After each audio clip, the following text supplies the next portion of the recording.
Well, I mean, it's not because it wasn't fun. I think I need to be honest here in terms of my relationship with drugs and alcohol being one that felt good to kind of explore mind-altering substances on grounds that felt more my own than the kind of mind-altering experience that I am subjected to with my illness, with my schizoaffective disorder.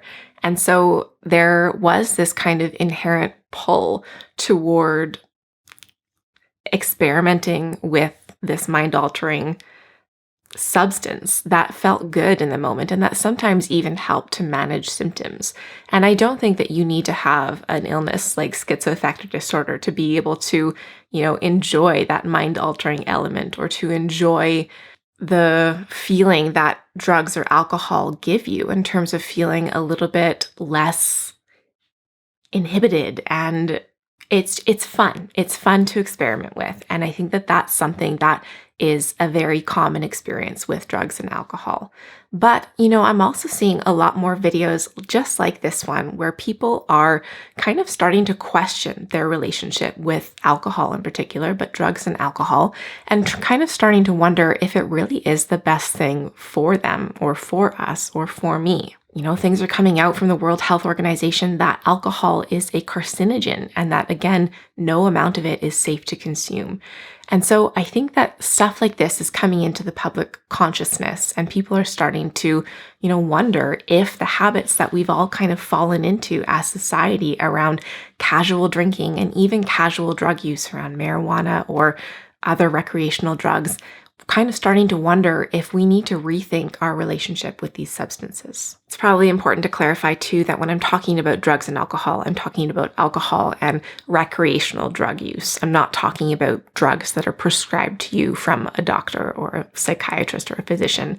I am still taking my psychiatric medication regularly, but I'm cutting out recreational drug use. So things that I use like marijuana occasionally or dabbling in psychedelics and that sort of thing that's not prescribed to me for a medical condition. I've shared videos on here about my experiences with marijuana and even with mushrooms or psychedelics, so check those out if you want to learn more about that. But essentially what it came down to was that these were just not safe substances for me to consume because quite often they would trigger psychosis or they would just lead to the deterioration of my mental health. And, maybe you don't have the same experience because you don't have a psychotic illness, but I still think that substances like this play a role in, impacting our mental health, regardless of if we have a mental illness or not. It's probably not new information to a lot of you here who follow our channel that we are using the ketogenic diet as well as other metabolic therapies to treat my schizoaffective disorder. And one of these metabolic therapies is cutting out the use of drugs and alcohol. So, like I've been talking about, I've kind of been questioning my relationship with particularly alcohol because I've kind of cut out drugs a while ago and don't use that very much anymore. I dabbled with marijuana, dabbled with psychedelics, but that isn't really a part of my, day-to-day or weekly life. But alcohol was more so. And so, for a while I was thinking, well, is this really serving me in a healthy way? And do the benefits outweigh the negatives, or is it the other way around and the negatives are actually outweighing the benefits, but the short-term benefits that you feel in the moment just feel so compelling that you keep doing it? So what my alcohol consumption looked like on kind of a weekly basis was I would have a stressful day and reach for a glass of wine while I cooked dinner for my family, or I would unwind at the end of the day with a glass of wine or two sometimes while watching some sort of comforting television show or reading a book. It was really a way for me to relax and unwind. And then I also drank socially. So when I was with friends or family, it wouldn't be uncommon to have a glass of wine or a drink or two. And I think that, there was an element of this that I was saying, well, I'm moderating pretty well, where I only need it or I only want it if I'm trying to deal with a lot of stress in my life or if I'm enjoying the company of loved ones. It's okay to indulge like that and to have a good time with them. But I think that, I think that this was actually a common experience for a lot of people, that their drinking intake went up when the pandemic hit. because all of a sudden we're a lot more stressed. We're at home alone. We're, having to cope with this big thing that's happening globally. And I know for myself anyway, my alcohol consumption just kind of crept up throughout the pandemic, and it just kind of stayed at a higher level than I probably would have liked or that I'm really comfortable with. And it became just kind of this thing that I did without really thinking about it.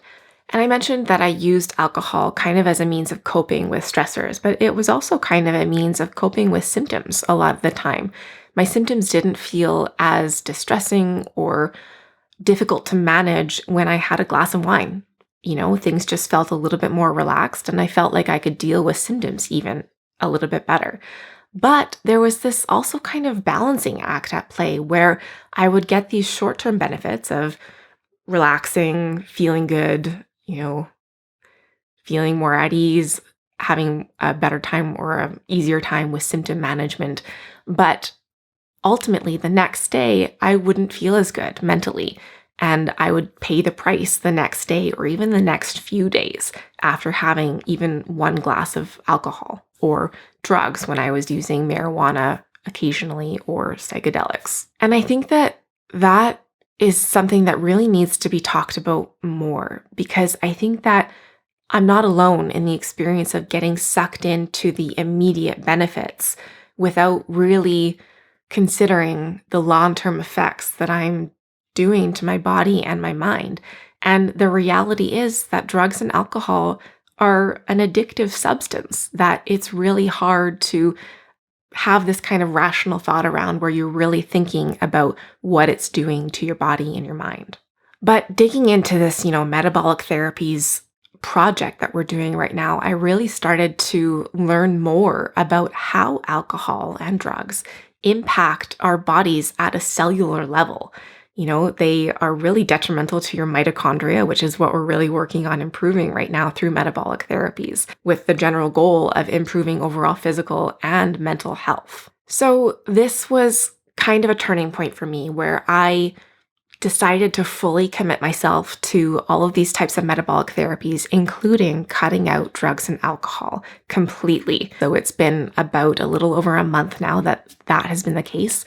And I thought it was going to be difficult because it really was kind of a comfort for me. And like I said, something that I reached to when I was dealing with a lot of stress or needed, something comforting. And it was also really fun, when I'm out with friends or having friends over or whatever, friends or family, to just enjoy a glass of wine with company. But I haven't actually really missed it that much. And I think part of that is the whole metabolic therapy approach that we're doing right now, whereby I am really focusing on taking care of my body and my mind and, working on managing stress in much healthier ways.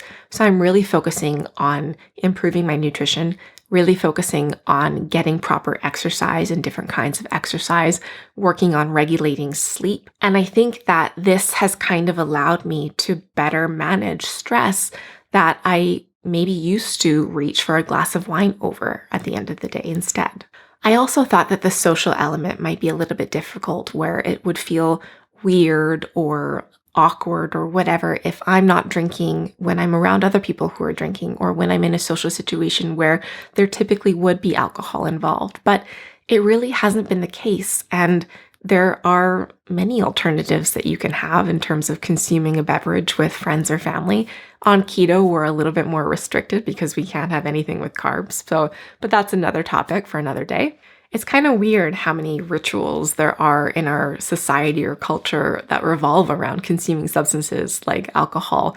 On New Year's, Rob and I typically will toast with a glass of champagne, but this year we just swapped it out for a glass of sparkling soda, and that was totally fine. You still got the, ritual behavior out of it, and it was still fun, but you weren't harming your body by consuming alcohol. And, I still kind of use the same rituals I enjoyed before, where I would pour myself a glass of wine while I'm cooking. I'll pour myself in a wine glass a can of sparkling water. and I'll drink from my wine glass, and that will kind of trick my body into thinking that, oh yeah, this is the comforting ritual that we've always enjoyed. And so I still reap the benefits of feeling comforted and relaxed by it without actually consuming the alcohol. And I think probably another really big part of just not missing it is how good I have felt, both physically and most importantly, mentally, by not consuming any drugs or alcohol. I really wasn't a heavy drinker, a glass or two of wine every several days, maybe a couple times a week. But I think that really played or did a number on my brain having to heal every time I did that and having to recover every time I did that, even if it was just a small amount. But completely cutting that out has allowed me to not have to have that recovery process all the time. And I have just felt clearer and more stable and more regulated in general. And, part of that might be some of the other changes that we're making as well. But it is kind of easy to think back to how I felt after having a drink before. And I just don't experience that period of feeling unwell anymore. Now, one drug that I kind of left out is caffeine. And I think that that's a drug that many of us use probably too much.